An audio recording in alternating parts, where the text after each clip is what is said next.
Everyone, আজকে আমরা soil mechanics শুরু করব। তো সয়েল মেকানিক্স পড়ার আগে আমাদের জানতে হবে যে এই সাবজেক্টটা কেন পড়বো, এই সাবজেক্টের মধ্যে কি পড়ছি। সব থেকে ইম্পর্টেন্ট হচ্ছে সয়েল মেকানিক্সটা কেন পড়বো, সয়েল মেকানিক্স পড়ার কি দরকার আছে, সয়েল মেকানিক্স পড়ে আমাদের কি লাভ, যে আমরা বিভিন্ন কনস্ট্রাকশন করি, এগুলো সয়েলের কি রিলেশন আছে এই কনস্ট্রাকশন করা বা বিভিন্ন বাড়ির কনস্ট্রাকশন বা রোড বানানোর মধ্যে? অবশ্যই এখানে মেজর এফেক্ট পড়ে সয়েলের উপর। তো সয়েলের আমরা বিভিন্ন বিয়ারিং ক্যাপাসিটি, সয়েলের সেটেলমেন্ট কত হচ্ছে, এইগুলো জেনে আমরা সয়েল সেখানে সেখানে কোন টাইপের স্ট্রাকচার ইউজ করতে হবে সেটা আমরা মেজার করি সয়েল থেকেই।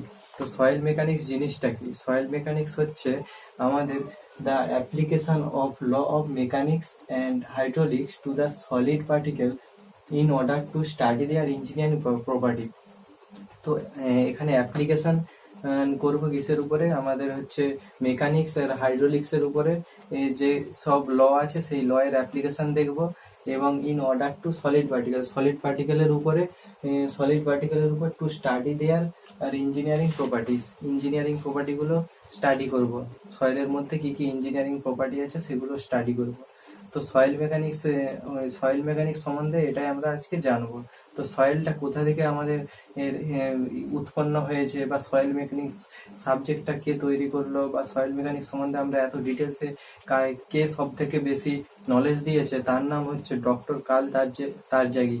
তো কার্ল তারজাগি উনি হচ্ছে সয়েল মেকানিক্স এর হচ্ছে প্রতিষ্ঠাতা, মানে সয়েল মেকানিক্স সম্বন্ধে ম্যাক্সিমাম নলেজ উনি দিয়েছেন। তাহলে ফাদার অফ, আমরা কার্ল তারজাগিকে ফাদার অফ সয়েল মেকানিক্স বলি। তাহলে ফাদার অফ সয়েল মেকানিক্স কাকে বলা হয়?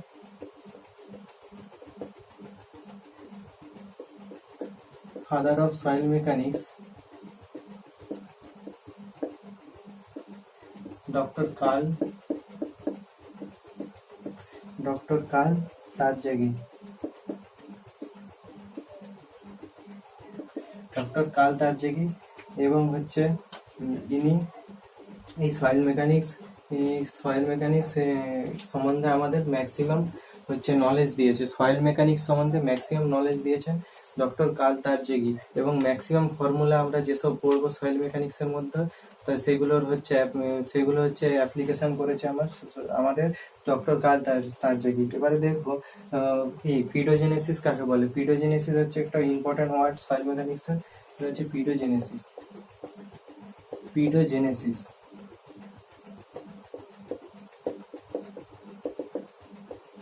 Pedogenesis হচ্ছে the process of formation of soil known as pedogenesis. The process of formation of soil.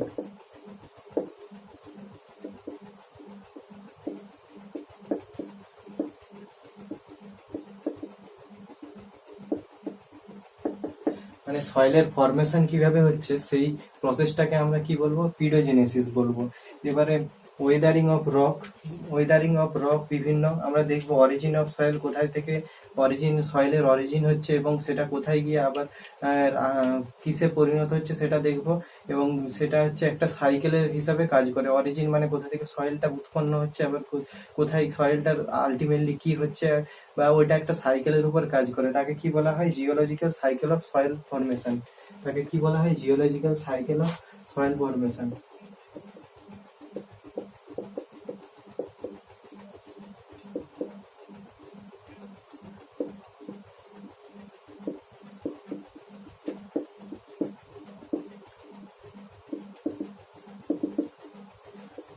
Geological cycle of soil formation এটা একটা সাইকেল। যেমন আমাদের হাইড্রোলজি সাইকেল আছে, আমরা ওখানে হাইড্রোলজি পড়ার সময় জানবো, বাট এখানে আমরা সয়েলেরও সেরকম সাইকেল, মানে সয়েল থেকে একটা ম্যাক্সিমাম কোনো একটা পজিশনে পৌঁছায়, আবার সেখান থেকে আবার ঘুরে সয়েলে পৌঁছায়।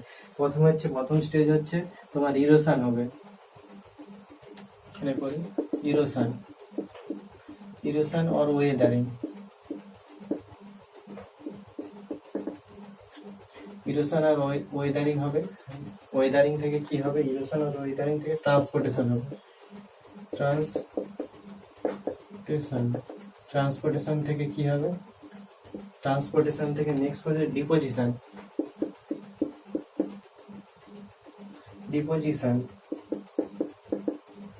ডিপোজিশন থেকে কি হবে? আপহিভেল।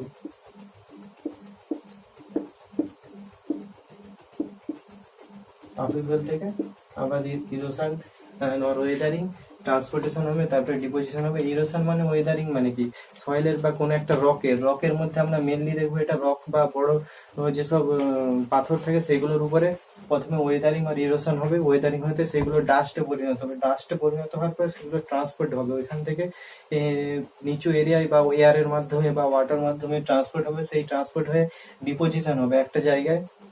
তোমার ডিপোজিশন মানে ওখানে জমা হবে, জমা হওয়ার পরে আফিভেল মানে আবার উঁচু ওই পাথরে পরিণত হবে। সেখানে আবার বিভিন্ন কেমিক্যাল বা ফিজিক্যাল রিয়াকশনের ফলে ওটা আবার হচ্ছে তোমার সয়েলটা হচ্ছে আফিভেল তৈরি হবে, আবার সেই আফিভেল থেকে ইরোশন হবে। মানে এইটা পুরো একটা জিওলজিক্যাল সাইকেলে পরিণত হয়। তো এখানে এটাকে বলা হয় geological cycle of soil formation.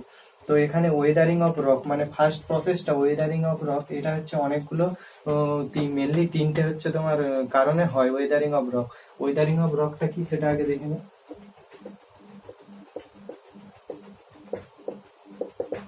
Wuthering of rock, disintegration of rock by physical and chemical reaction.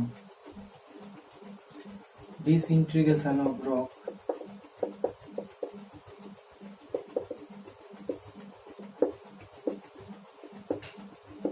by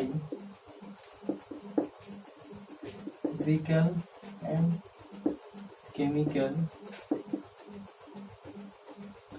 reaction. Physical আর কেমিক্যাল রিয়াকশন। তো ডিসইন্টিগ্রেশন হয় রকের কিসের দ্বারা, ফিজিক্যাল, সেটা ফিজিক্যাল রিয়াকশনের দ্বারা হতে পারে, সেটা কেমিক্যাল রিয়াকশনের দ্বারা হতে পারে, বা কেমিক্যাল ওয়েদারিং বা ফিজিক্যাল ওয়েদারিং এর দ্বারাও হতে পারে। প্রথমে দেখবো কি কেমিক্যাল ওয়েদারিং, এটা মেইনলি কিসের উপর হয়, এটা ক্লের উপর হয়।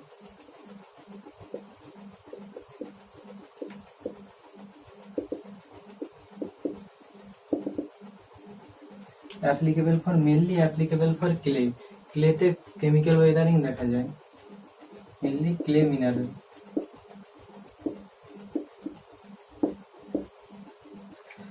মানে এটা হচ্ছে decomposition of rock and mineral via chemical reaction at earth surface. Earth সারফেসে কেমিক্যাল রিয়াকশনের ফলে এটা হচ্ছে তৈরি হয়, কেমিক্যাল ওয়েদারিং হয়। তো decomposition of rock and minerals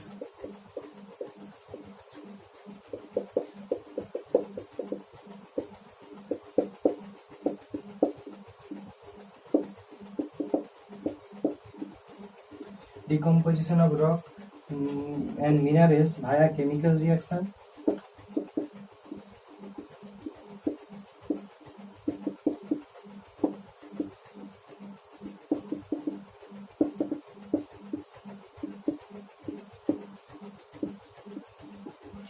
আর্থ সারফেসের উপরে কি ডিকম্পোজিশন হবে, রকেট ডিকম্পোজিশন হবে বা ডিসইন্টিগ্রেশন হবে, সেটা হচ্ছে কেমিক্যাল রিয়াকশনের দ্বারা। সেইভাবে এইভাবে ওয়েদারিং হয়ে একটা সয়েল উৎপন্ন হয়। সেই সয়েলটা মেনলি ক্লেই সয়েল হয় বা ক্লে মিনারেল হয়, সেগুলো হচ্ছে তোমার এইভাবে উৎপন্ন হয়। এবারে ডিকম্পোজিশন এর কিছু কিছু উদাহরণ, যেই প্রসেসগুলো, কিছু প্রসেস আছে কেমিক্যাল রিয়াকশন। একটা হচ্ছে অক্সিডেশন,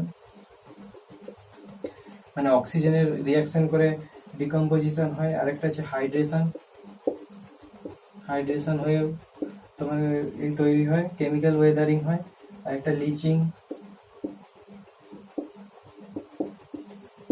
ইটিসি, এই প্রসেসে তোমার কেমিক্যাল ওয়েদারিং হয়। আর এখানে কেমিক্যাল এজেন্ট হিসেবে অনেক সময় অ্যাসিড রেন কাজ করে বা বিভিন্ন অ্যাসিড কাজ করে, এজেন্ট হিসেবে কাজ করে অ্যাসিড রেন। এটা গেল কেমিক্যাল ওয়েদারিং। তো কেমিক্যাল ওয়েদারিং এর মধ্যে কি decomposition rock and mineral by chemical reaction of earth surface. Earth সারফেসে কেমিক্যাল রিয়াকশনের পর জন্য যেই ওয়েদারিং হবে তাকে বলা হয় কেমিক্যাল ওয়েদারিং। এই ওয়েদারিং এর ফলেও হচ্ছে তোমার যে সয়েল উৎপন্ন হয় সেটা হচ্ছে ক্লে, মেনলি ক্লেই সয়েল হয়। এবারে মেকানিক্যাল ওয়েদারিং আর physical weathering. Mechanical weathering and physical weathering এ কোন সয়েলের উপর অ্যাপ্লিকেবল, এটা হচ্ছে কোয়েশনলেস সয়েলের উপর অ্যাপ্লিকেবল।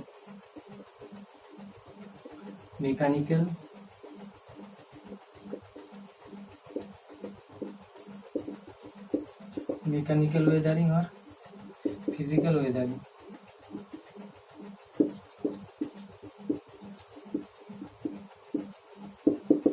মেকানিক্যাল ওয়েদারিং আর ফিজিক্যাল ওয়েদারিং। তো এটা কি, এটা হচ্ছে তোমার কিসের উপর অ্যাপ্লিকেবল? এটা অ্যাপ্লিকেবল হচ্ছে কোয়েশনলেস of soil.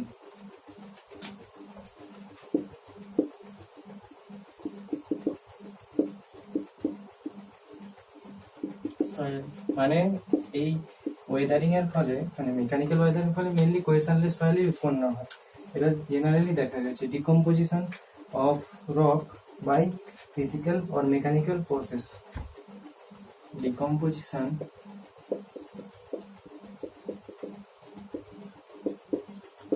rock by physical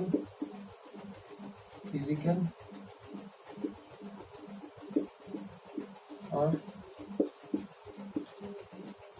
mechanical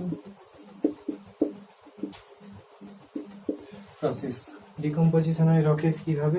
physical R mechanical প্রসেসে, যেমন হচ্ছে তোমার টেম্পারেচার, উইন্ড হচ্ছে রেন ড্রপস, আইস ভাবে দেবে, যেমন হচ্ছে টেম্পারেচার,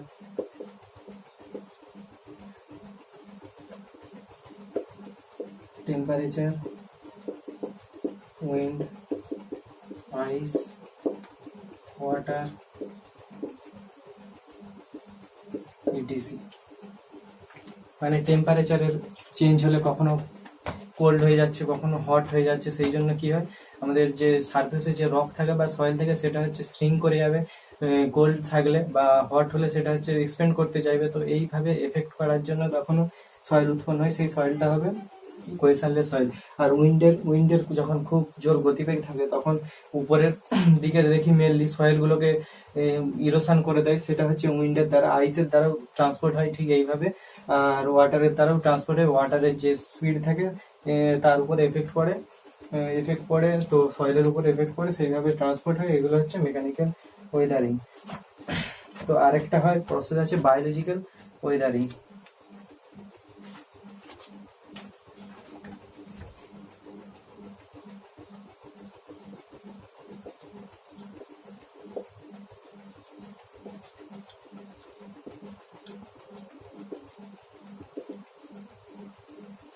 Biological weathering টা কি? Mechanical and chemical weathering directly associated with animal and plants.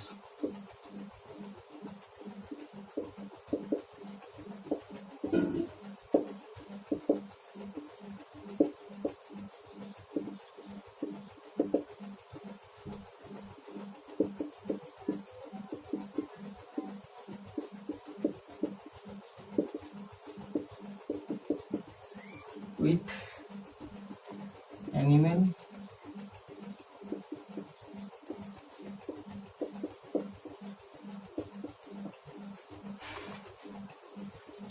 যেখানে মেকানিক্যাল এন্ড কেমিক্যাল ওয়েদারিংটা অ্যাসোসিয়েট, মানে অ্যানিম্যাল এবং প্ল্যান্টের সাথে অ্যাসোসিয়েট থাকবে, সেখানে আমরা কি বলবো তাকে? Biological Wuthering. তাকে বলবো কি? Biological Wuthering. এটা কিভাবে হয়? একটা হচ্ছে তোমরা কখনো দেখবে যে যে কোনো প্ল্যান্টের রুটস এর দ্বারা কখনো অনেক সময় সেখানকার সয়েল হচ্ছে তোমার ইরোশন হয়, যেমন হচ্ছে তোমার প্ল্যান্টের বাই কিসের দ্বারা? Roots of plant. তো বায়োলজিক্যাল ওয়েদারিং কিসের দ্বারা হয়? রুটস অফ প্ল্যান্ট, প্ল্যান্টের রুটস এর দ্বারা হয় তোমার বায়োলজিক্যাল ওয়েদারিং। তো আজকে এই পর্যন্ত সয়েল মেকানিক্স এর ফার্স্ট লেকচার। তো নেক্সট আমরা পরে যেসব টপিক আছে সেগুলো পড়বো নেক্সট টপিকে, যেমন হচ্ছে তোমার বিভিন্ন প্রসেস ওয়েদারিং, ওখানে হচ্ছে তোমার কিভাবে ট্রান্সপোর্টের দ্বারা কোন কোন সয়েল উৎপন্ন হয় সেগুলো জানবো। তো থ্যাংক ইউ, গুড বাই।